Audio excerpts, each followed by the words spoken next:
Hi hello அனைவருக்கும் வணக்கம். இன்றைக்கி நம்ம என்ன பார்க்க போகிறோம் அப்படின்னா பீர்க்கங்காய் துவையல். பீர்க்கங்காவில் இருக்கக்கூடிய அந்த ஸ்கின்னில் கூட்டு வச்சுட்டு மேலே இருக்கக்கூடிய இந்த தோலில் துவையல் அரைச்சி சாப்பிட்டோன்னா உடம்புக்கு அவ்வளோ சத்து, நல்ல மருத்துவ குணம் உள்ளது. இந்த தோலெல்லாம் வாஷ் பண்ணி எடுத்து வச்சுருக்கேன். அதுக்கு தேவையான பொருட்கள் பார்த்திங்க அப்படின்னா காஞ்ச மிளகா, கடலைப்பருப்பு, வெள்ளை உளுந்து, தேங்காய், புளி, இஞ்சி. வாங்க எப்படி செய்கிறதுன்றதை பார்க்கலாம். வானலில் கொஞ்சம் எண்ணெய் விட்டுக்கலாம். இதில் நம்ம எடுத்து வச்சுருக்கிற காஞ்ச மிளகா, கடலைப்பருப்பு, வெள்ளை உளுந்து இது எல்லாத்தையுமே போட்டுக்கலாம்.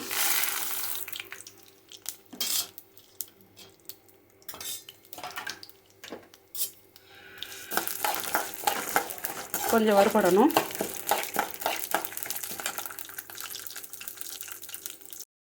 நல்லா வறுபட்டுருச்சு பொன்னிறமாக. இதில் நம்ம வச்சுருக்கிற தேங்காய், இஞ்சி, புளி இதை போட்டுடணும்.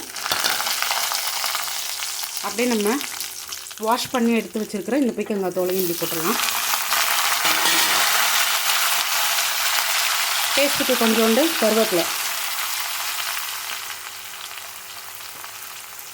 அவ்வளோதான்.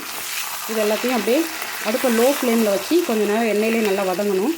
வதங்கினதுக்கப்புறம் நம்ம ஆற வச்சு துவையல் அரைக்க வேண்டியதான். நல்லா வதங்கி இந்த மாதிரி நல்லா வதங்கியிருக்கிறது தெரியுது பாருங்கள். நல்லா இந்த மாதிரி வதங்கியிருக்கணும். இப்போ இந்த ஸ்டேஜில் அவ்வளோதான், அடுப்பு ஆஃப் பண்ணிடலாம். ஆற வச்சு நம்ம மிக்ஸி ஜாரில் அரைக்க வேண்டியதுதான்.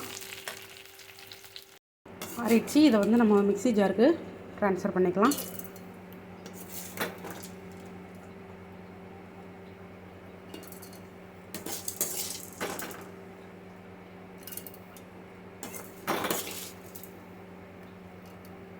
தேவையான அளவு உப்பு போட்டு அரைச்சிக்க வேண்டியதுதான்.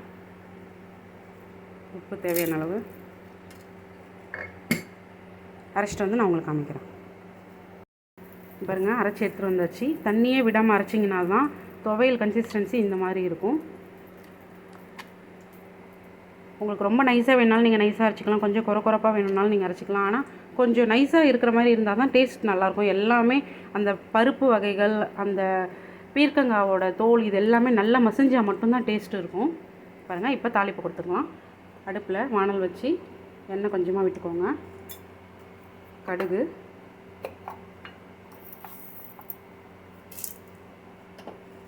கடுகு பொரிஞ்சதும் கொஞ்சமாக பெருங்காயத்தூள்,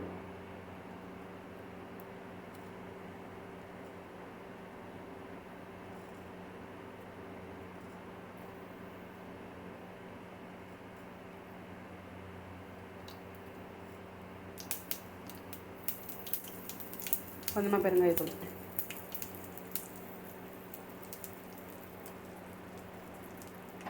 அவ்வளோதான். அடுப்பு ஆஃப் பண்ணிவிட்டு இப்போ தாளிப்பு அதில் சேர்த்துக்கலாம். தாளிப்பு ஆட் பண்ணியாச்சு. அவ்வளோதான். ரொம்பவே டேஸ்டியான ஹெல்த்தியான ஒரு பீர்க்கங்காய் துவையல் ரெடி ஆகிடுச்சு. பிடிச்சிருந்தா நீங்களும் இதே மாதிரி ட்ரை பண்ணி பாருங்கள். லைக் பண்ணுங்கள், சப்ஸ்கிரைப் பண்ணுங்கள். தேங்க்ஸ் ஃபார் வாட்சிங்.